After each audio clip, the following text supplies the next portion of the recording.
बहुत crazy story है इसकी तो। हाँ, मतलब क्रेजी सुननी है हमने। आपने मेंशन किया एडी नागर को। तो ये मैसेज है 2023 का, अभी चल रहा है 2025। वो मेरे को नहीं जानते थे पर मैं उन्हें जानता था। हे ब्रो, कैसे हो आप? आई होप कि आप बढ़िया ही होगे। और पता नहीं आप इस मैसेज को कब सुनोगे, कितने साल बाद सुनोगे, या फिर पता नहीं सुनोगे कि भी नहीं सुनोगे कभी। पर bro, I am your biggest fan ever. I am also a rapper और मैं चाहता हूँ कि हम दोनों साथ में एक गाना करें। मुझे पता है कि आप इसे नहीं सुनने वाले हो, लेकिन एक दिन मेरा इतना नाम होगा ना, इतना बड़ा नाम होगा कि आप ज़रूर इस DM को चेक करोगे और इस मैसेज को सुनोगे। तब आप मुझे रिप्लाई दोगे कि हाँ भाई चलो कुछ करते हैं। मैं उनको जानता था पर वो मुझे नहीं जानते थे। एंड 2024 में वो चीज़ हो गई। हाँ, समझ रहे हो, मैंने उनको जो मैसेज किया था वो चीज़ हो गई, हमने गाना किया साथ में। सीधे मौत जज नहीं कर सकता, MTV हसल। ओके। वो एक दिन के लिए गेस्ट के लिए आते हैं एंड आई वांट टू से कि प्रॉपर जज बनना चाहिए, है ना। पर वो वर्डिंग मेरी इस तरीके की लैग खा गई कि वो रील कट गई इस तरीके की, मतलब एडिट वेडिट हो गए। वो ये हो गया कि सीधे मौत MTV हसल जज नहीं कर सकता। नहीं कर रहा हूँ, डायरेक्ट बोले ही मैंने बात कि मैं आपको जज नहीं कर रहा हूँ। ये मेरा एक पर्सनल ओपिनियन है कि आप MTV हसल जज नहीं कर सकते एज अ गेस्ट। आप जज करिए तो प्रॉपर जज करिए, जैसे रफ्तार और इक्का। वो चीज़ मैं बोल नहीं पाया पॉडकास्ट में जो मेरे मन में थी। कभी कभार ऐसा क्या होता है, मेरे साथ ऐसा होता है कि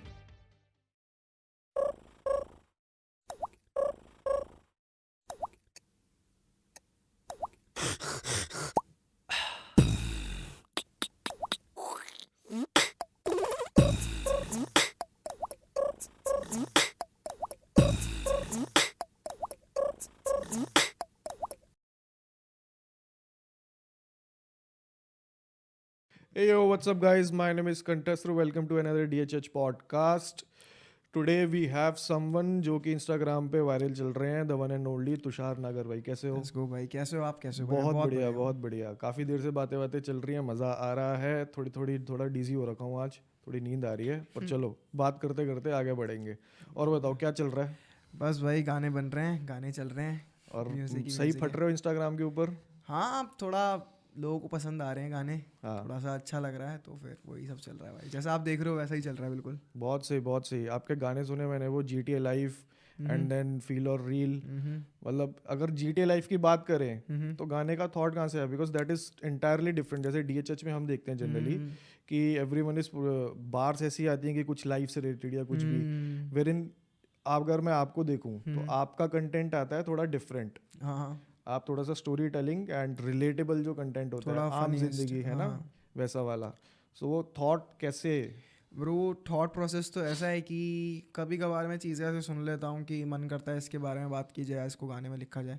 तो वो चीज़ करने में वो जल्दी बन जाती है सबसे पहले तो, और वो चीज़ करने में मज़ा भी आता है। और अगर कोई आदमी 8 घंटे जॉब करके मेरे गाने सुन रहा है और उसके चेहरे पे स्माइल आ रही है तो वो चीज़ सोच के गाने लिखते हैं। बाकी GTA लाइफ का थॉट प्रोसेस यही था कि उसमें एक लाइन है, पंच लाइन नहीं देता बावे देता सीधे कोनी सी। तो वो साइफर्स में लोग कहते थे कि पंच लाइन पे काम करो, पंच लाइन इतनी अच्छी नहीं है, तो मैंने उसी को लिख दिया कि पंच लाइन नहीं देता बावे देता सीधे कोनी सी। और अभी आपने दिल्ली में देखा होगा कि मोदी जी के काफ़ी सारे ना बोर्ड्स लगा दिए थे जिनके साथ आप खड़े होकर सेल्फीज ले सकते हो। हाँ हाँ हाँ, देखा था? हाँ। तो वही साइफर के टाइम पे ही वो CP में काफ़ी सारे बोर्ड्स लगे हुए थे। तो लिंक मेरे चारों तरफ भाई तेरा मोदी जी। तो ये चीज़ें एनवायरनमेंट से अडेप्ट कर करके वो चीज़ें, वो गाना बना है। और कुछ हाँ इस तरीके से वो गाना बना है। ओके, थोड़ा और डिटेल में जाएंगे थोड़ा बाद में, बट उससे पहले आपने मेंशन किया साइफर्स वगैरह। So you have presence into cyphers हाँ, वगैरह? मैं साइफर किडी हूँ भाई। मेरे को जो एक तरीके से चीज़ें जो मैंने सीखी हैं, जो चीज़ों का पता लगा है, ग्रोथ ही साइफर से स्टार्ट हुई थी। साइफर में पहले लोगों को पसंद आने लग गया था मैं, उसके बाद से ही थोड़ा हुआ है। साइफर ही मेन चीज़ है। अच्छा, that is how you started from cyphers? नहीं, स्टार्ट तो कर लिया था घर से ही, पर जब पता चला कि ये भी चीज़ है और if you are a rapper तो वहाँ जाना इम्पोर्टेंट है। मतलब नेसेसरी नहीं है, लेकिन आप अगर आप जाओगे तो कुछ सीखने को ही मिलेगा। बहुत सही, बहुत तो सही। क्या कहते हैं, जाना स्टार्ट किया था इसलिए, और फिर मज़ा आने लग गया। मज़ा आने लग गया तो काफ़ी चीज़ों में हेल्प कर देता है वो, कि जैसे ब्रेथ कंट्रोल में, नए नए शब्दों में आप नए नए आर्टिस्ट से मिलते हो, नए नए कनेक्शन बनाते हो। और अगर रैपर से मिलता है तो वो अपने थॉट्स शेयर करता है। काफ़ी सारी चीज़ें ऐसी होती हैं जो नई नई हम सीख लेते हैं, तो इसलिए साइफर बहुत इंपॉर्टेंट है। बिगिनर आर्टिस्ट के लिए तो बहुत ज़्यादा इंपॉर्टेंट है। बहुत सही, बहुत सही। एंड अगर चलो साइफर्स में तो आप आए है ना, एक बार कम्युनिटी के अंदर आए, बेसिकली कम्युनिटी के अंदर, फिर साइफर्स के अंदर जाना स्टार्ट किया। But coming to the rap, मतलब जो हिप हॉप का जो मतलब टेस्ट है, जो फ्लेवर है, उसके अंदर कैसे मतलब स्टार्टिंग कैसे हुई म्यूजिक की? म्यूज़िक की स्टार्टिंग अगर प्रॉपर तरीके से कहें कि हाँ ये मेरा म्यूज़िक है, इसे मैंने लिखा है और इसमें मैंने किसी की भी लिरिक्स नहीं लिए हैं और ये मेरा गाना है, तो वो यही जब MC स्टैन बिग बॉस में आया था, उसको देख के, उसके गाने सुन के मेरे को इंस्पिरेशन मिली कि हाँ मेरे को करना चाहिए, तो मैंने गाने बनाना स्टार्ट कर दिया था उस टाइम पर जब बिग बॉस में। हाँ, मैं उससे पहले भी करता था, उससे पहले भी मैं सुनता था, पर एक्सपोजर उसी से मिला है, स्टैन के आने से। सो ये तो काफ़ी लेटेस्ट है मतलब अगर देखा जाए तो। लेटेस्ट है, मतलब 1 साल, अब तो 1 साल से ज़्यादा हो गया, 1 महीना ज़्यादा हो गया है ना, लेकिन क्या कहते हैं 1 साल से कंसिस्टेंटली मैंने गाने डाले, कंसिस्टेंस लेके गाने डाले, तो इसी चल रहा है। तो मतलब इतना लेटेस्ट, तो एक्सपेक्ट किया था कि इतनी जल्दी इतने रिजल्ट्स मिल जाएंगे? सोचा तो मैंने इससे ज़्यादा है, मतलब इन फ्यूचर, मतलब जो प्लान्स हैं वो बड़े हैं, पर हाँ ये है कि एक तरीके से पहली सीढ़ी चढ़ ली है। मतलब ये चीज़ें ऐसा नहीं है कि बिना सोची समझी चीज़ें हैं कि एकदम से गाना डाला और फट गया, नहीं, ये मैंने पहले से ही सोच रखा है कि ये ऐसे ऐसे होगा, ये चीज़ें होंगी आगे और मुझे इस तरीके से करना होगा। अगर मैं सही बताऊं तो कभी ऐसे पॉडकास्ट भी होगा और मेरे को इस टेक्सचर में अपना वॉइस टेक्सचर रखना है, इस तरीके से बात करनी है, ये भी मैंने बहुत पहले ही सोच लिया था कि मैं इस तरीके से करूँगा। प्लान्स मेरे कुछ और थे, प्लान्स मेरे ये थे कि अगर मैं कभी पॉडकास्ट करता हूँ तो जिन लोगों की वजह से मैं बनाऊँ वो मेरे साथ बैठें, पर उनकी फैमिली थोड़ी सी मतलब फैमिली की जिम्मेदारी हैं, तो इसलिए वो मेरे साथ नहीं बैठे। पर हाँ मैंने पहले ही सोच रखा था कि मैं इस तरीके से बात करूँगा अगर मैं किसी के सामने बैठता हूँ तो। ओके। और मतलब जब गाने फटे, मतलब when you came into the stream line, main stream हुए जब, है ना, ठीक है, हमने होमवर्क किया अपना सारा का सारा, उसके बाद हम मेन स्ट्रीम में आए। मेन स्ट्रीम में आने के बाद आपने अपना प्रोडक्ट निकाला, प्रोडक्ट निकालने के बाद आपको रिस्पॉन्स आया, एक बार नहीं आया, मतलब मैं ये चीज़ बोलना चाहूँगा कि इट इज़ नॉट एक बार होता है तो दैट कैन बी, उसको हम बोल सकते हैं कि तुक्का लग गया, बट अगर वो 2 या 3 बार हो तो दैट मीन्स कि वी हैव समथिंग, कि हमारी समझ है वैसी कि भाई हम वायरल जा सकते हैं, है ना। सो एक्सपेक्टेशन थी वैसे पहले? मेरे को इस तरीके के म्यूज़िक से तो नहीं थी, जो थोड़ा फंकी म्यूज़िक है, ठीक है, मैं थोड़े मोटिवेशन वाले गाने बना रहा था बीच में और थोड़े हार्ड सॉन्ग्स बना रहा था, लेकिन हाँ रील्स पर अभी जो चीज़ें चल रही है, क्योंकि अभी रील से काफ़ी ज़्यादा एक्सपोजर मिल जाता है आर्टिस्ट को, तो रील पर यही सब चल रहा है, इसी तरीके का म्यूज़िक चल रहा है जिस पे लोग रील बना लें, थोड़ा फ़नी, थोड़ा स्लो, ठीक है, थोड़ा बीट में भी अलग चटकपन। तो उसकी वजह से ये जब समझ में आने लग गया GTA के बाद कि अच्छा ये चीज़ है जो चलेगी आगे, ये चीज़ है जो लोगों को पसंद आ रही है, समझ रहे हो, कभी कभार हमें लोगों के हिसाब से भी चलना पड़ता है। तो फिर मैंने लगातार 2 गाने सेम फ्लो में, मतलब सेम फ्लो तो नहीं कहूँगा, फ्लो तो आगे पीछे था, लेकिन हाँ सेम वाइब थी, तो वो चीज़ मैंने रखी और उससे पता लगा कि हाँ ये लोगों को पसंद आ रहा है। बीच में मैंने एक्सपेरिमेंट भी किया कि कुछ अलग डालते हैं, उस पर भी मेरे को अच्छा रिस्पॉन्स मिला, पर वो रिस्पॉन्स नहीं मिला जो मेरे को मेरे बाकी 3 गानों पर मिला था, जो थोड़े फंकी और स्लो और बीट थोड़ी चटक थी। तो अब समझ में आ गया है कि लोगों को क्या सुनना है। और फैमिली से वैसे सपोर्ट रहा है स्टार्टिंग से? नहीं। हाँ, ओके। मतलब मुझे ये कहने में शर्म नहीं आती बिल्कुल भी कि मेरे माँ बाप ने नहीं किया उस टाइम पर, जिस टाइम पर मुझे नीड थी, और उस टाइम पर मेरे दोस्तों ने मेरे लिए किया, और मुझे ये कहते हुए बिल्कुल भी बुरा नहीं लगता है कि इन फ्यूचर अगर मेरा कुछ होता है, जो कि होगा, तो मैं अपने दोस्तों को पहले रखूँगा जिन्होंने मेरी हेल्प करी है उस टाइम पर, जिस टाइम पर मैं कुछ भी नहीं था। तो ये है कि हाँ, एक शाहरुख खान की एक लाइन है कि उन लोगों को हमेशा याद रखो जो आपके साथ तब थे जब आप कुछ नहीं थे। तो मैं उन लोगों को याद रखना चाहूँगा सबसे पहले, उसके बाद फैमिली तो इंपॉर्टेंट है ही, लेकिन हाँ मैं उन लोगों को सबसे पहले रखता हूँ, मैं पहले उनकी सुनता हूँ कि वो लोग क्या कह रहे हैं, उन लोगों का क्या वो है। बाकी तो अभी कहने वाले बहुत सारे लोग हैं जो बताते हैं, समझ रहे हो, 100 लोग हैं, अब 100 ज्ञान है। तो हाँ बिल्कुल सही बात है, अरे वेरी नाइस। बट मतलब जब फैमिली से सपोर्ट नहीं मिल रहा था स्टार्टिंग में, मतलब क्या इश्यूज थे? Because I think you are young. हाँ, इश्यूज फैमिली की गलती नहीं है, जब जितना वो लोग, देखो फैमिली जितना कर सकती थी वो करते हैं, ठीक है, माँ बाप किसी के भी बुरे नहीं होते, मैं सबसे पहले ये कह दूँ, और मैं अपने माँ बाप को भी बुरा नहीं कह रहा हूँ, ठीक है, बस मैं ये कह रहा हूँ कि उन लोगों को उस चीज़ के बारे में नहीं पता है, मैं जिस चीज़ में हूँ, उन लोगों को उस चीज़ के बारे में पता है जो उन लोगों ने देखा है, और जितना उन लोगों ने देखा है उन लोगों ने मेरे लिए उससे ज़्यादा ही किया है, ठीक है, बिल्कुल सही, बहुत ज़्यादा किया है, फैमिली ने बहुत ज़्यादा किया है, पर हाँ वो उधर नहीं समझे जहाँ पर वो समझना चाहिए था, लेकिन मैं वहाँ ढीठ बन गया कि मेरे को तो करना है, तो नहीं सुनता था मैं फैमिली की, नहीं, और मैं अभी भी नहीं सुनता हूँ। अभी भी अगर मेरे को करना है तो मेरे को करना है, मेरा दिल दिमाग दोनों अगर एक ही बात कह रहे हैं तो मैं सही हूँ, सामने पेरेंट्स खड़े हैं तो वो गलत है फिर। अच्छा। क्योंकि मैं कैसे बोलूँ, शायद ये थोड़ा कंट्रोवर्सी वाला सीन हो जाए, लेकिन कभी कभार क्या होता है कि एज गैप की वजह से ना चीज़ें ठीक नहीं हो पाती हैं। ठीक है, फैमिली को नहीं पता है कि अभी रैप सीन कितना ग्रो हो चुका है। ठीक है, अभी इसमें पैसा भी बहुत ज़्यादा है। ठीक है, एक सरकारी नौकरी से ज़्यादा इसमें पैसा है और बहुत पैशन जो है वो भी फॉलो हो रहा है। तो वो चीज़ समझनी चाहिए। वो चीज़ फैमिली ने नहीं समझी थी, उनकी गलती भी नहीं है क्योंकि उन्हें पता ही नहीं है। हाँ, जिस चीज़ के बारे में exactly. नहीं पता है उनको, और मेरी गलती ये थी कि मैं समझा भी नहीं पाता था कि ये है ऐसे है। 1-2 बार समझाया भी है पर नहीं समझते थे, तो कोई बात नहीं। अभी जैसे गाना फट गया, एक्सपोजर मिल गया, तो उसके बाद उन्हें लगता है कि हाँ कुछ कर लेगा। और मेरे हिसाब से ये चीज़ भी इंपॉर्टेंट है कि लोगों को मतलब पेरेंट्स को भी एक ये रहता है ना, पेरेंट्स कुछ नहीं चाहते हैं। पेरेंट्स ये नहीं चाहते कि मैं उनको पैसा दूं, ये दूं, बस ये रहते हैं कि स्टेबल हो जाए, हमारा काम फ्री हो जाए। उनकी चिंता है, उनका रोकना उनकी चिंता है, एक वर्ड में बोले तो फिर अब जो है कैसा रिस्पॉन्स है घर पे? क्रेजी। अब तो खुश होते हैं। अब तो मैं अपना अनरिलीज गाना पहले फैमिली को ही सुनाता हूँ, वही उनके रिव्यू देते हैं।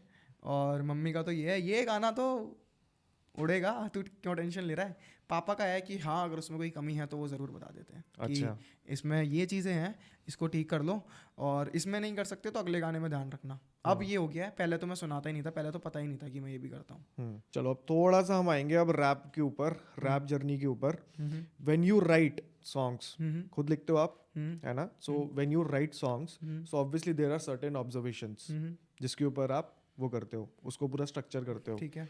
सो क्या थॉट प्रोसेस रहता है उसके पीछे? मेरा थॉट प्रोसेस गाने लिखने के लिए, हाँ गाने लिखने के लिए ना, अगर सबसे पहले मैं ये सोचता हूँ कि मैं इसको एंड कैसे करूँगा। हाँ अगर आपने कोई चीज़ स्टार्ट करी है तो आपको पता होना चाहिए कि आप उसको एंड कैसे करोगे। ओके। अगर आप उसको एंड ही नहीं कर पा रहे हो तो फिर वो तो बेकार चीज़ है ना। तो ये चीज़ मेरा थॉट प्रोसेस रहता है। अगर मान लो कि मैं इस पूरे कमरे को पेंट कर रहा हूँ, इसको ज़मीन को पेंट कर रहा हूँ, और मैं ऐसे ऐसे पेंट करता हुआ जा रहा हूँ, साइड में ना फिर मैं अपने पैर पे कैसे पेंट करूँगा, रहेगी ना एंड में जगह, क्योंकि मैं तो एंड में आ गया और ये पूरा पेंट कर रखा है मैंने, चल भी नहीं सकता उसके ऊपर। तो इसीलिए मैं सबसे पहले एंड का सोच लेता हूँ कि मैं इसकी एंडिंग ऐसे रखूँगा। इफ़ अगर मैं कोई गाना बना रहा हूँ और वो किसी लड़की के बारे में है तो मैं स्टार्टिंग भी लड़की से करूँगा और एंड भी लड़की पे ही करूँगा, और बीच में मैं ऐसी बातें डाल दूँगा जो थोड़ी सी फ्लेक्स की चीज़ें हों। अभी थोड़ा कमर्शियली जाना पड़ रहा है मेरे को, ठीक है, तो जो थोड़ा फ्लेक्स के बारे में हो या फिर थोड़ा सा देसी चीज़ों के बारे में हो, तो उन चीज़ों के बारे में। तो ये मेरा थॉट प्रोसेस रहता है कि लिखने से पहले शुरुआत और एंड का पता होना चाहिए, उसके बाद बीच में तो फिलर्स आते ही रहते हैं माइंड में, जो फिलर्स आते रहते हैं वो तो डालते ही रहते हैं। समझ रहे हो? ओके। सो आपको कैसा म्यूजिक पसंद है खुद को? ठीक है, जो आप निकाल रहे हो दैट इज ठीक है, वो आपके अंदर की आर्ट निकल रही है। But if we talk about your मतलब म्यूजिक टेस्ट, मेरा पर्सनली म्यूजिक टेस्ट ना बहुत ज़्यादा सिंगिंग वाला है। अच्छा। हाँ। मैं बहुत मतलब काफ़ी सारे आर्टिस्टों को मैं सुनता हूँ जो हिप हॉप कर रहे हैं, DHH आर्टिस्ट को, लेकिन मेरा जो सबसे ज़्यादा 2024 में जो स्पॉटिफाई पे एक वो आता है ना कि सबसे ज़्यादा गाना आपने कौन सा बजाया है, वो है भाई फासले। अच्छा। फासले करके एक गाना है, वो मतलब वो वाला नहीं कि एक दूसरा गाना है फासले, वो बहुत स्लो है, वो एकदम से हाई पिच पे जाता है फिर एकदम से नीचे आता है। वो चीज़ मुझे बहुत अच्छी लगती है, बहुत एकदम स्लो म्यूज़िक पसंद है ना। तो और लेकिन वहीं पर अगर आप मेरे गाने सुनोगे तो वो उससे एकदम उल्टा है ना, तो फिर वो ये है ऐसा, ये अच्छा। है। सो योर मतलब थोड़ा सा जैसे चिल म्यूजिक बोलेंगे, चिल म्यूजिक, थोड़े प्यार वाले गाने, थोड़े से ऐसे गाने जो हिट कर जाएं। एक गाना है तू झूम, कभी आप उदास हो एक बार वो गाना सुन के देखो भाई, उस गाने से ना इतना मोटिवेशन मिल जाता है मेरे को कि क्या ही बताऊँ। उसमें कुछ लाइनें ऐसी हैं कि तेरा है ना वो तेरे को मिल जाएगा कुछ भी बहाना करके। वो लाइन जब भी हिट कर जाती है मेरे को, वो एकदम से मेरे को क्लिक कर देती है कि भाई तुझे काम करना है, जो तेरे हक में है ना, जो तेरा हक का है, जो भगवान ने तेरे को देना है वो ज़रूर मिलेगा कुछ ना कुछ बहाना करके। तो अभी जो तू कर रहा है अपना काम करता रहे, डिमोटिवेट मत हो। तो ऐसे गाने मुझे पसंद है। कभी कभार सुन लेता हूँ, सीधे मौत बहुत सुन लेता हूँ, है ना। वो सुनते तो सारे ही हैं, Central Cee is my favourite artist, सुनते ही हैं, लेकिन क्या कहते हैं वो वाला म्यूज़िक बहुत पसंद है। अच्छा, जो एकदम स्लो। ये तो मैं फिर अभी पॉडकास्ट खत्म करते ही सुनूंगा, क्योंकि उदासी तो बहुत ज्यादा है भाई जीवन में। भाई बहुत अब ज्यादा ही अगर चल रही है सुनना उदासी तो, उसको। है ना, थोड़ा पम चाहिए हमें। आपने अभी नाम लिया सीधे मौत, हाँ जी। एंड कुछ बीच में आपका वो भी हुआ था, रीलें वगैरह कटी हाँ, थी, हाँ, हाँ। है ना, तो वो क्या था, थोड़ा क्लियर आउट करोगे लास्ट उसको? टाइम उधर क्या हुआ था कि मैंने ये बोला था कि सीधे मौत जज नहीं कर सकता, MTV हसल, ओके। वो एक दिन के लिए गेस्ट के लिए आते हैं, एंड आई वांट टू से कि प्रॉपर जज बनना चाहिए, है ना। पर वो वर्डिंग मेरी इस तरीके की लैग खा गई कि वो रील कट गई इस तरीके की, मतलब एडिट वेडिट हो गए, वो ये हो गया कि सीधे मौत MTV हसल जज नहीं कर सकता। अच्छा।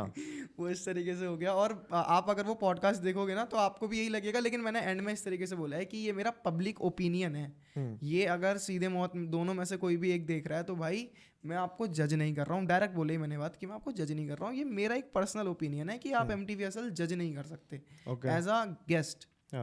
आप जज करिए तो प्रॉपर जज करिए, जैसे रफ्तार और इक्का, वो चीज़ मैं बोल नहीं पाया पॉडकास्ट में जो मेरे मन में थी। कभी कभार ऐसा क्या होता है, मेरे साथ ऐसा होता है कि मैंने मन में वो वर्ड बोल दिया है लेकिन माइक पर नहीं बोल पाया हूँ। रिकॉर्डिंग पे भी ऐसा हो जाता है, कभी कभार ऐसा लगता है कि हमने बोल दिया लेकिन नहीं बोल पाए, तो शायद ये मेरी गलती थी और लोगों को उसका हो गया। और काफ़ी मीम पेजेस ने उसको कट करके ऐसा दिखा दिया कि तुषार ऐसा बोल रहा है, तो उसके वजह से काफ़ी हेट मिला था, लेकिन अब सब शॉर्ट है। मैंने लोगों को बताया। मेरे पास बोलो। पास है उस हिप हॉप पेज का जिसने ये किया था, वो बोल रहा था कि मैंने जानबूझ के किया है, आप कहोगे तो आपको सुनाऊंगा अभी कि उसमें वो साफ बोल रहा है कि ये मैंने जानबूझ के एडिट किया है सिर्फ और सिर्फ मीम के लिए। ओके। मेरे पास पड़ा है स्क्रीन रिकॉर्डिंग में। Okay, so what you actually meant is कि अगर कोई भी, मतलब इट इज नॉट अबाउट सीधे मौत, कोई भी अगर एज अ गेस्ट आ रहा है, सो यू कैन नॉट जज समवन, मतलब आप एक दिन में किसी को जज नहीं कर सकते। That is what you meant. It's not like that कि आप एक दिन में किसी को जज नहीं कर सकते। इट्स लाइक दैट कि आप अभी अच्छे लेवल पर हो तो आप एक दिन के लिए क्यों आ रहे हो, आप प्रॉपर शो जज करो, आप शो जज करने लायक हो। You are not only for कि आप गेस्ट की तरह आ रहे हो और फिर चले जाते हो, ना, आप सिर्फ और सिर्फ पूरा शो जज करो।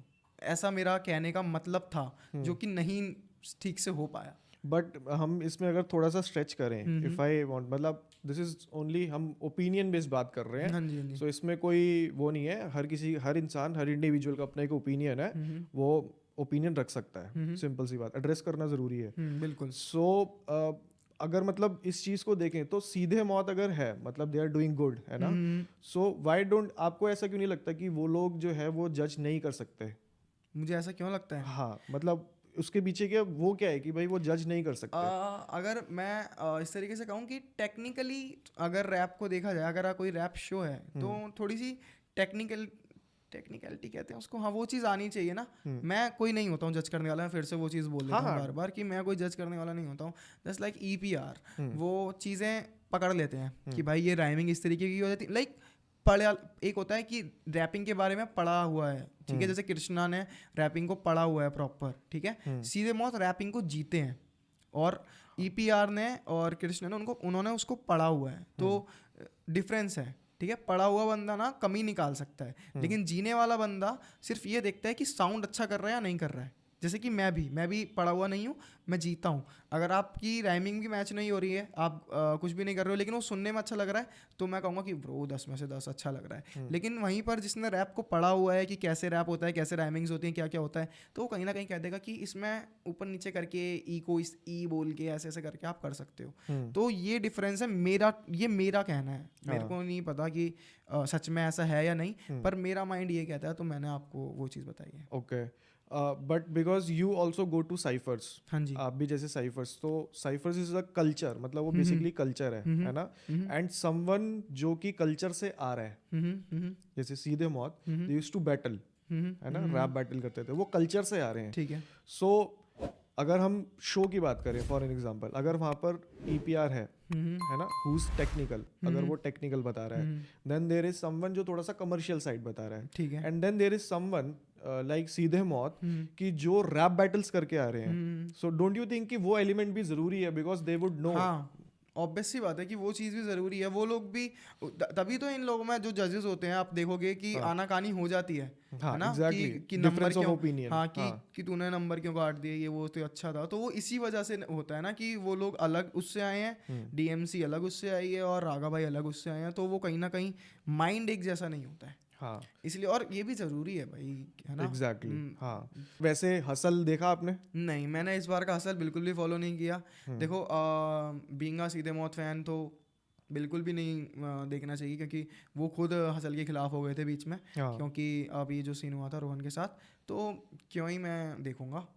जैसे अब बातें क्लियर हो ही रही हैं, तो एक और बात, जैसे अब आपका GTA लाइफ आया था, तो उस टाइम पे कुछ वो थोड़ा बहुत मतलब कुछ आपकी लाइंस थी, है ना, BTS को लेकर। हाँ, वो फील और रील में थी। अच्छा, फील और रील में क्या सीन हुआ था वो?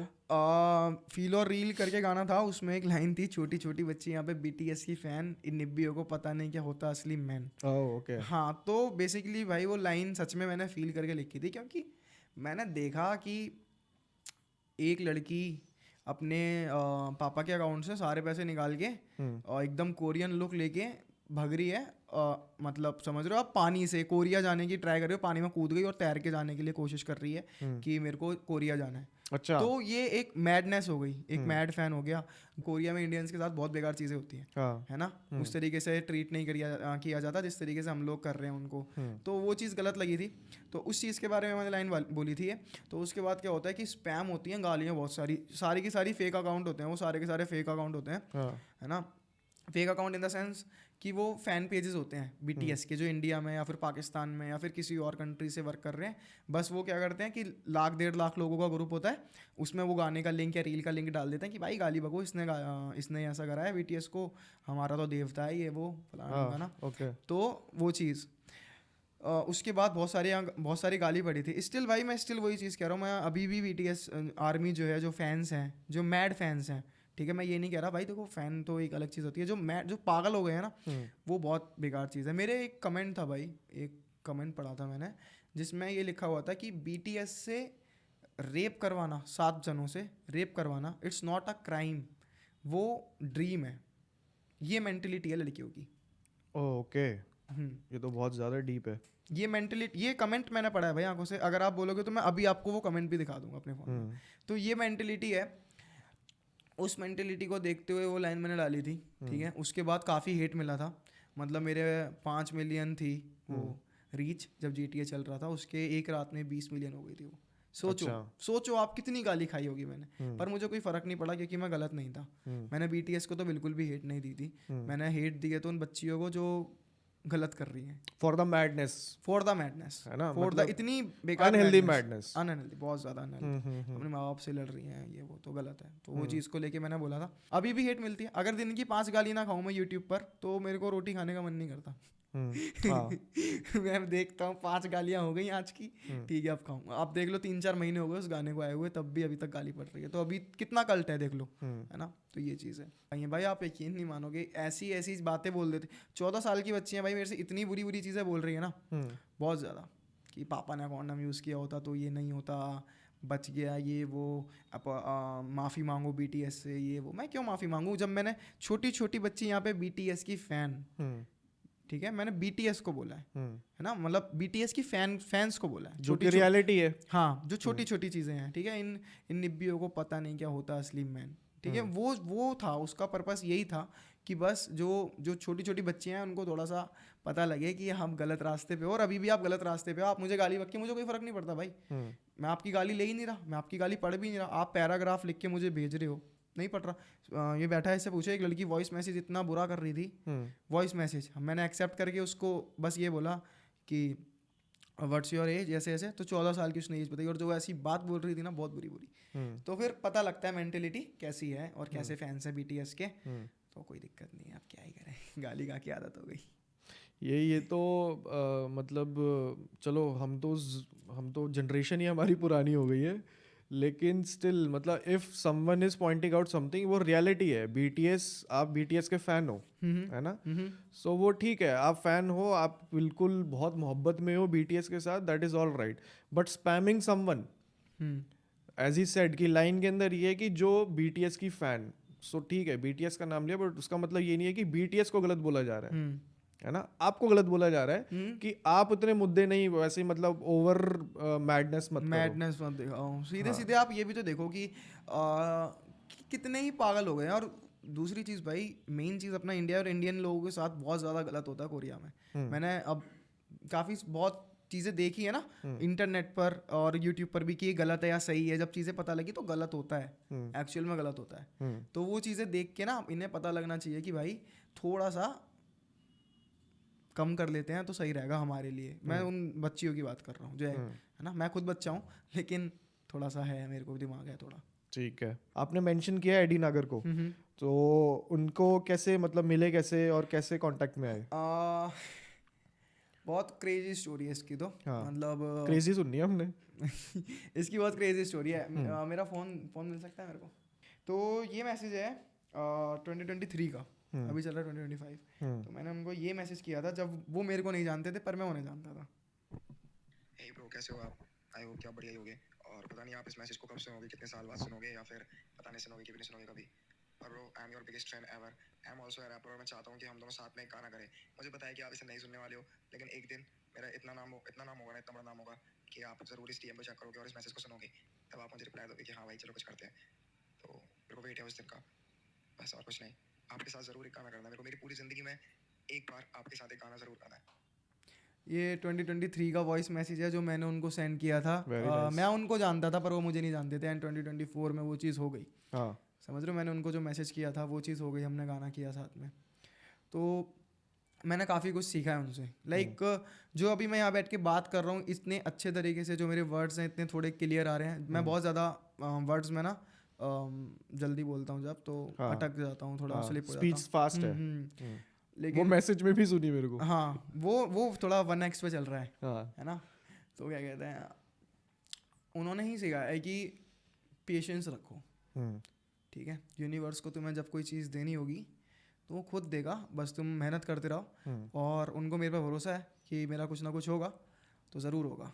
ओके, यानी मतलब लाइफ चेंज हुई है मेरी एडी भैया के आने से। ऐसी जो चीज़ें मतलब स्किल बेस्ड नहीं, रैपिंग में नहीं, रैपिंग में तो वो मेरे से काफ़ी ज़्यादा बड़े हैं और इस बारे में हमारी कहीं बात भी नहीं हुई है। पर जो उन्होंने मेरे को सिखाया है ना, वो ज़िंदगी किस तरीके से चलनी चाहिए, किस तरीके से मुझे बैठना चाहिए, किस तरीके से मुझे बात करनी चाहिए, वो चीज़ें। Your presentation as an artist, कि किस तरीके से मुझे करना चाहिए। बहुत टोक देते हैं, अगर मैं कुछ कर देता हूँ ना गलत तो टोक देते हैं तुरंत ही। और शायद उस टोकने का मुझे बुरा लग जाता है और मैं उनसे बदतमीज़ी में कुछ बोल जाता हूँ। एंड वो इतने बड़े हैं कि माफ़ कर देते हैं कि कोई नहीं, समझ में आएगा, हम तेरे को समझाएंगे, मैं तेरा बड़ा भाई हूँ, वो ऐसे ही करते हैं।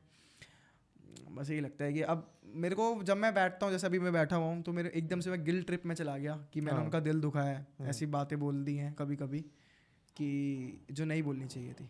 चलो हम गिल्ट ट्रिप से बाहर आएंगे। आप ये बताओ कि मतलब उनसे फिर ठीक है आपने वॉइस नोट भेजा, हाँ, और उसके बाद फिर उनका कभी DM आया बाद में गाना सुनने के बाद? हाँ, कैसे मतलब ऐसा हुआ था कि एक फ़ोटो थी मेरी काफ़ी अच्छी, तो मैंने उस पर एडी भैया का गाना लगाया जब GTF हटा था उस टाइम पर। अच्छा, हाँ, तो मैंने एडी भैया का गाना लगाया और उस पर उनको टैग कर दिया। तो वो टैग पर उनका रिप्लाई आया कि मैंने आपका गाना सुना है छोटे भाई, सफ़र बहुत लंबा है, करता रहे। और भाई मैं इतना ज़्यादा एक्साइटेड हो गया वो सुन के। उसके बाद मैंने एक और वॉइस मैसेज किया कि भाई मुझे इतनी खुशी उस चीज़ की नहीं हुई कि मेरा गाना फटा है, मेरे व्यूज़ आ रहे हैं, मुझे इतनी खुशी उस चीज़ की नहीं है जितना आपका रिप्लाई आया उस चीज़ की है। तो उस चीज़ को भी उन्होंने एक्सेप्ट किया कि ये वॉइस मैसेज मैंने सुना है और मैं खुश हूँ कि ठीक है, अच्छा लगा ये वो। फिर मैंने गाने की बात करी, मैंने अप्रोच किया कि मैं एक एल्बम पे काम कर रहा हूँ और 2025 के एंड में मैं वो डालना चाहता हूँ, तो आपका FT मिलेगा तो बहुत ज़्यादा खुशी होगी। एंड ही वॉज लाइक कि बिल्कुल लाइक वो स्पार्क उन्हें दिखा होगा, शायद उन्हें बचपन वाला एडी नागर ही दिख गया हो, है ना। तो कि ज़रूर करते हैं। मैं मिला और वो बहुत अच्छे इंसान है। फ्री कॉलैब उन्होंने बोला कि मैं प्रॉमिस किया है कि मैं दूंगा तुझे गाना। और बहुत मैंने मतलब नहीं देखा ऐसा आर्टिस्ट, मैंने कभी नहीं देखा अपनी लाइफ में। मैंने ऐसा आर्टिस्ट, तो गलत बोल रहा हूँ, आर्टिस्ट तो मैंने देखे हैं अब एडी भैया जैसे ही, ठीक है, जो करते हैं इस तरीके की म्यूज़िक, लेकिन ऐसा इंसान नहीं देखा। ही इज़ वेरी अच्छे इंसान है वो। ओके। और उनके अलावा और म्यूजिकल एक्सपीरियंस, मतलब अभी तक म्यूजिकल एक्सपीरियंस मैं खुल्लर जी से मिला हूँ। खुल्लर जी के साथ बैठने में जैसा एडी भैया के साथ बैठने में कि भाई तमीज़ से बैठो, तमीज़ से सीखो, तमीज़ से करो, आगे सफ़र लंबा है, तुम्हें तमीज़ सीखनी पड़ेगी, कैसे बात करनी, कैसे वो उल्टा है खुल्लर जी के साथ। भाई चिल मारो, मौज लो। मैंने खुल्लर जी के साथ स्टेज भी शेयर किया है अभी डंकी स्ट्रीट में, ठीक है। भाई वो चिल बंदा है, बहुत ज़्यादा चिल। जो वैनिटी में उनके लिए आ रहा है ना, वो तो बोल ही नहीं रहे, वो तो ये बोल नहीं रहे कि मेरे लिए अपना है भाई, तू खा जितना खा सकता है। ही इज़ वेरी चिल और वो बहुत सही आर्टिस्ट है। उसके अलावा मैं MC स्क्वायर से मिला हूँ, he is also very chill. वो भी एकदम नागर साहब बढ़िया चल रहा है, सही है, इस तरीके से उन्होंने मेरे से बोला था। एक ही बार मिला हूँ मैं। और मुँह फाड़ से मिला हूँ मैं, मुँह फाड़ से मिला हूँ।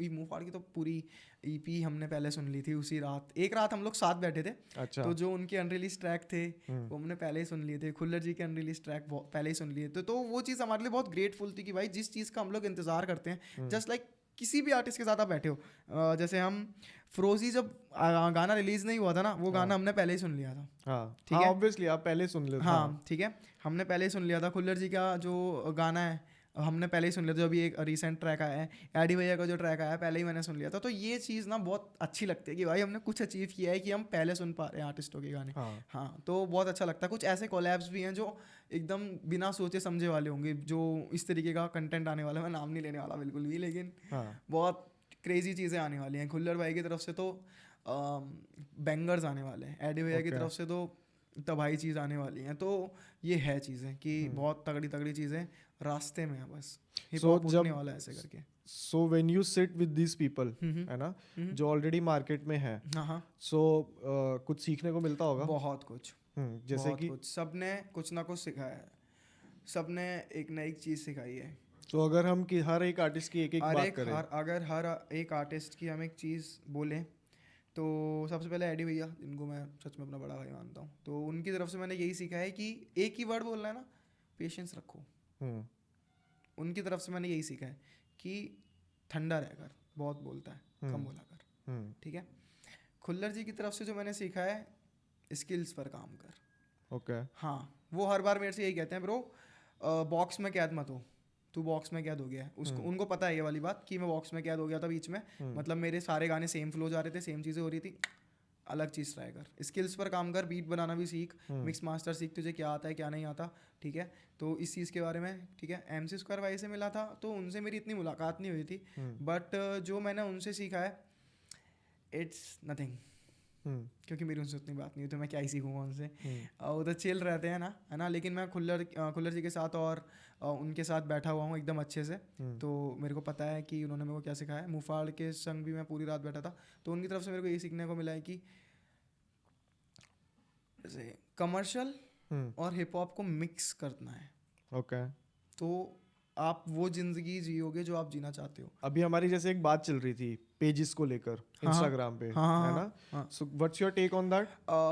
हिप हॉप पेजेस को लेके मेरा यही टेक है भाई कि जब मैं हिप हॉप पेजेस को अपने पुराने गाने भेजा करता था, जब मैं नहीं था इतना ग्रो अप, जब मेरे पास नहीं थी इतनी अपॉर्चुनिटीज़ जो अब हैं, जब मैं एक अंडरग्राउंड आर्टिस्ट था सीधे सीधे, तब मैं हिप हॉप पेजेस को जब अपने गाने भेजा करता था, तो वो अपना जैसे हिप हॉप पेजेस को मैंने अपना गाना भेजा, लिंक भेजा कि भाई ये मेरा गाना है, आप इसको सुनो, आपको अगर अच्छा लगे तो प्लीज़ इसको सपोर्ट कर देना ताकि मुझे एक पुश मिल जाए। एंड वो क्या कर देते कि वो अपना एक चार्ट भेज देते थे जिसके अंदर उनके रेट्स लिखे रहते कि स्टोरी के इतने पैसे चाहिए, वीडियो एडिट करवा के इतने पैसे देंगे, और मतलब हर चीज़ के रेट लिखे हुए थे, पेड प्रमोशन था प्रॉपर।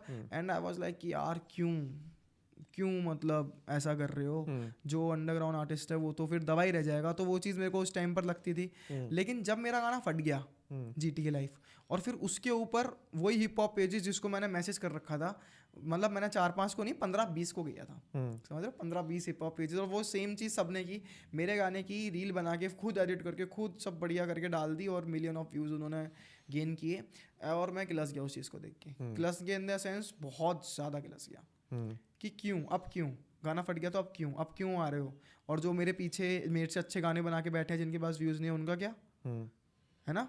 मेरा गाना नहीं है GTA लाइफ अच्छा, मेरे को पर्सनली पसंद नहीं है कि मेरा वो जोन, ठीक है लोगों के लिए मैंने कर लिया, ठीक है, लेकिन मेरा जोन कुछ और है, मुझे कुछ करना और पसंद है। तो उन आर्टिस्ट का क्या जिनके गाने मेरे से अच्छे हैं और जो ये सोच रहे हैं कि कहीं ना कहीं से थोड़ा सा पुल मिल जाए, थोड़े सा हम लोगों तक पहुंच जाएं, और तुम लोग ये काम कर सकते हो और तुम उनके लिए नहीं कर रहे हो, तो आप लोग तो फेक हो, तो आप क्यों ये बोलते हो रियल हिप हॉप, देसी हिप हॉप, है ना, कि हिप हॉप के लिए, ये पेजेस के नाम है, करेक्ट हिप हॉप के लिए, हिप हॉप जिंदगी, क्यों ये चूतिया बनती भाई, क्यों ये फैला रहे हो कि हम हिप हॉप के लिए कर रहे हैं? नहीं कर रहे हो तुम हिप हॉप के लिए, तुम सिर्फ और सिर्फ पैसों के लिए कर रहे हो। और जब ये चीज़ हुई थी, मैंने इस बारे में बोला था, तो लोग कह रहे थे कि काफ़ी सारे अंडरग्राउंड आर्टिस्ट मेरे सपोर्ट में थे, क्योंकि वो ये चीज़ फील करते हैं, जो भी अंडरग्राउंड आर्टिस्ट और टैलेंटेड आर्टिस्ट होगा ना, वो ये चीज़ फील करता है। तो वो मुझे बता रहे थे कि हाँ भाई सही है, लेकिन जो हिप हॉप पेजेस थे वो ये कह रहे थे कि हमें भी कमाना होता है। तो भाई फिर आप क्यों हिप हॉप पेज चला रहे हो? आप जॉब करो ना, ठीक है? आप ये कह रहे हो कि हम एडिटिंग नहीं करते खुद, हम किसी से करवाते हैं, तो भाई क्यों आप हिप हॉप पेजेस बना रहे हो? आप जॉब कर लो, ठीक है? अगर आप हिप हॉप को सपोर्ट करना चाहते हो ना, तो आप फ्री में कर लो, क्योंकि वो बेहतर रहेगा। क्योंकि अगर इन फ्यूचर पैसे कमाओ, आप बड़े आर्टिस्ट से ले लो, ठीक है, वो एक अलग चीज़ है, बड़े आर्टिस्ट को तो जरूरत नहीं है ना, ज़रूरत ही नहीं है ना। लेकिन अंडरग्राउंड आर्टिस्ट से आप पैसे मत लो, और अगर आप पैसे ले रहे हो ना, तो आप अपनी एडिटिंग के ले लो, ठीक है? आप ना उसे मुंह मांगी कीमत मत मांगो कि एक स्टोरी के 1000 रुपये दे दो। नहीं, हर कोई नहीं दे पाता भाई। एक बंदा ना एक गाना निकालने के लिए बहुत सोचता है कि रिकॉर्डिंग में इतना खर्चा आएगा, फिर बीट का इतना खर्चा आएगा, यूट्यूब बीट उठाने के बाद भी बंदा बहुत स्ट्रेस में रहता है कहीं इस पर कॉपीराइट ना आ जाए, ठीक है? तो एक अंडरग्राउंड आर्टिस्ट ना भाई बहुत ज़्यादा स्ट्रेस फील करता है जब वो गाने बनाता है, और फिर उसके बाद जब वो चाहता है कि उसे कोई सपोर्ट कर दे, और वो लोग उसे सपोर्ट कर सकते हैं, और वो ये कहते हैं कि इतने पैसे इसके, इतने पैसे इसके, तो it's not good for underground artist. तो मैं अंडरग्राउंड आर्टिस्ट के साथ हूँ और हिप हॉप पेजेस के खिलाफ हूँ जो अंडरग्राउंड आर्टिस्ट को सपोर्ट नहीं करते, उनके खिलाफ हूँ मैं। लेकिन जो करते हैं ना सपोर्ट, वो मेरे को बहुत पसंद है। काफ़ी सारे ऐसे हैं भी जो करते हैं। ओके, और आगे के कोलैबोरेशंस क्या प्लान्स हैं? कोलैब्स प्लानिंग है कि एडी भैया के साथ निकालेंगे अगला ट्रैक, और फिर उसके बाद मैं एक एल्बम पे काम कर रहा हूँ। मेरी एल्बम का पहला गाना मैं निकाल चुका हूँ, ठीक है? तो वो पता लग जाएगा कि कौन सा वो गाना था जो एल्बम का था, ठीक है? उसके बाद मैं एक और गाना ऐसे ही निकाल दूंगा जिसमें पता नहीं रहेगा कि एल्बम आ रही है, ठीक है? फिर उसके बाद एल्बम आएगी प्रॉपर, और इट्स नॉट लाइक कि सारे, मतलब 10 गाने हैं ना अगर, तो 8 कॉलैब हैं और 2 मेरे सिंगल हैं, ठीक है? जिससे कि ये रहे कि हाँ, और वो एल्बम का ये रहेगा कि प्रॉपर इंडस्ट्री जो है, इंडियन इंडस्ट्री है, हर कोने से एक अच्छे आर्टिस्ट को, मैं ये नहीं कह रहा मेन स्ट्रीम आर्टिस्ट, ज़्यादातर मेन स्ट्रीम ही है, लेकिन अच्छे आर्टिस्ट को ना ऐसे ऐसे करके जोड़ लूँगा मैं, और फिर एक बन के आएगी एक एल्बम जिसमें काफ़ी अच्छे आर्टिस्ट होंगे। ओके, और उसका टेस्ट कैसा है, मतलब एल्बम का टेस्ट? उसमें सब कुछ मिलेगा। अच्छा, सब कुछ मिलेगा उसमें। अगर इफ़ यू आर डीमोटिवेटेड, आपको मोटिवेट करने के लिए एक गाना मिलेगा, और उसके साथ जो फीचरिंग आर्टिस्ट होंगे वो ऐसे आर्टिस्ट होंगे कि भाई वो तो ऐसे जगा देंगे यूं करके, जग गाना सुन ये वाला, तुझे पता लगेगा कि जीवन है क्या, जिन्होंने जिया है, ठीक है? लव सॉन्ग सुनने पसंद है तो फिर लड़की के साथ कोलैब जो गा रही है ना, तो इस तरीके से ओके, ये प्लानिंग है मेरी। काफी सारे एलिमेंट्स। हाँ, मतलब जैसे एल्बम का नाम भी मैंने रिवील कर रखा है, तो मैं यहाँ भी बोल देता हूँ, गॉड्स फेवरेट चाइल्ड। ओके, हाँ, तो ये एल्बम का नाम है, और सिर्फ इसमें पहला और 10वां गाना मेरे सिंगल है, जिसमें ये रहेगा कि हाँ जो मैं कहना चाहता हूँ वो बातें हैं, बाकी सारी वो बातें हैं जो लोग सुनना चाहते हैं और उन्हें पता है, मतलब उससे वो हेल्पफुल होगा उनके लिए। ओके, सो गॉड्स फेवरेट चाइल्ड एल्बम का नाम। हाँ जी, मतलब क्यों? ये I believe in Krishna so much, ठीक है? मेरे को कृष्ण जी में बहुत ज़्यादा बिलीव है, मैं कभी नहीं हार सकता क्योंकि वो मेरे साथ हैं। मेरा ये विश्वास है खुद पर और उन पर, तो इसीलिए कि मैं उनका। तो पहले तो हम राधे राधे कर लेते हैं। राधे राधे भाई, राधे राधे, ठीक है? मतलब मेरा गाँव भी मथुरा ही है, ओके। तो इसलिए मैं उन्हें पसंद हूँ और वो मुझे पसंद है, तो मैं उनका फेवरेट हूँ, इसलिए वो मेरे को हर चीज़ दे देते हैं कि ठीक है मुझे तेरे पे भरोसा है, तो कर लेगा, तो ये ले थोड़ा सा साथ दे देता हूँ। लाइक वो रास्ता दिखा देते हैं और फिर चलने वाला मेरा है कि ये रहा तेरा रास्ता, तू इस पर चलेगा कैसे वो तेरे हाथ में है, ठीक है? मैं समझ सकता हूँ कि ये बातें थोड़ी अजीब लग रही होंगी कि बंदा भगवान से बात कर रहा है, पर एक्चुअल में मेरे को फील होता है कि कभी मैं फंस जाता हूँ ना किसी चीज़ में, तो खुद ही की भाई ऐसे कर लेना, खुद ही मेरा दिमाग मेरे से बोलता है, और मुझे ऐसा लगता है कि कृष्ण जी बोल रहे हैं या फिर गॉड मेरे से कह रहे हैं कि ये कर ले। तो गॉड फेवरेट से एल्बम का फेवरेट हूँ, वो मुझे कभी गिरने नहीं देते हमेशा, और अगर मैं गिर भी गया हूँ ना तो फिर वो उठा लेते हैं कि ओ सॉरी मैं थोड़ा दूसरे काम में बिजी था, खड़ा हो जाए। सो यूथ के लिए कुछ मैसेज? ब्रो, मेरा हर बार यही रहता है, हर बार मैं जानबूझ के यही बोलना चाहता हूँ कि जो भी है मेरे जैसे, जो अभी स्टार्ट करना चाहते हैं या किसी भी चीज़ में कर रहे हैं, तो डू इट नाउ। सिर्फ एक वर्ड है, डू इट नाउ। मुझे तुम पे भरोसा है कि तुम कर सकते हो, तो भाई प्लीज़ अभी स्टार्ट कर दो। एक्सक्यूज़ मत दो खुद को, ठीक है। अगर तुम कुछ करना चाहते हो तो वो चीज़ तुम खुद ही करोगे, और रोक भी तुम खुद ही रहे हो खुद को, है ना। कोई आपको आके रोक नहीं रहा है, ठीक है। तो ये सिर्फ आपके हाथ में है कि आप अभी करो, और डू इट नाउ, बस। Very nice, very nice. So how was the conversation, कैसा लगा? भाई बहुत क्रेजी, लाइक मेरे को पहली बार इतने शांति से बैठ के मैंने बातचीत करी है, तो काफ़ी अच्छा लगा मेरे को। ज़्यादातर मैं चिल्लाता रहता हूँ, ठीक है। चिल्लाना इन द सेंस थोड़ी सी बकचोदियाँ होती रहती है मेरे साथ, मैं बीच में गाली बकना ही बना। लेकिन आपके साथ जब मैंने बात करी, वो एकदम स्मूथ चली गई, समझ रहे हो। हमने कोई कट नहीं लिया, हमने कोई कुछ नहीं किया, बस हमने एक छोटा सा ब्रेक लिया, हम दोबारा बैठ गए, और वो एकदम स्मूथ चीज़ चली गई ना, वो काफ़ी चीज़ अच्छी लगी। No fake shit, reality. और that is what the hip hop is. Yes, और वही चीज़ तो चाहिए। हाँ। अगर मेरे अंदर कोई कमी है तो मैं उसको एक्सेप्ट कर रहा हूँ आपके सामने बैठ के, तो ये चीज़ अच्छी लग रही है। हाँ। मैं आपके सामने फेक नहीं बन रहा हूँ, तो वो एक अपनापन है, बिल्कुल है सही ना। तो वो अपनापन अच्छा लग रहा है, तो इसलिए बस, इसलिए अच्छी लगी कन्वर्सेशन। सो ये थे Tushar, and I can see that he is very vibrant, and जो प्लान्स हैं अभी तक जितने प्लान्स थे उसको ओवर अचीव किया, एंड आगे के भी जो प्लान्स हैं very concrete on that, and अच्छा लगा मिल के, मतलब बात करने के बाद अच्छा लगा। एक वाइब्रेशन, जो यंग वाइब्रेशन है ना अपने अंदर, वो बढ़िया है, मतलब मज़ा आ रहा है उसमें। Very nice, and I like your content. मतलब मुझे ऐसा कंटेंट पसंद है कि कुछ डिफरेंट है, एंड मतलब सुनने में मज़ा आता है, वो चीज़, है ना। सो ये थे तुषार, ऐसे ही और DHH आर्टिस्ट आते रहेंगे। लाइक, सब्सक्राइब, वो सब आपके ऊपर है। Tata, bye bye, take care.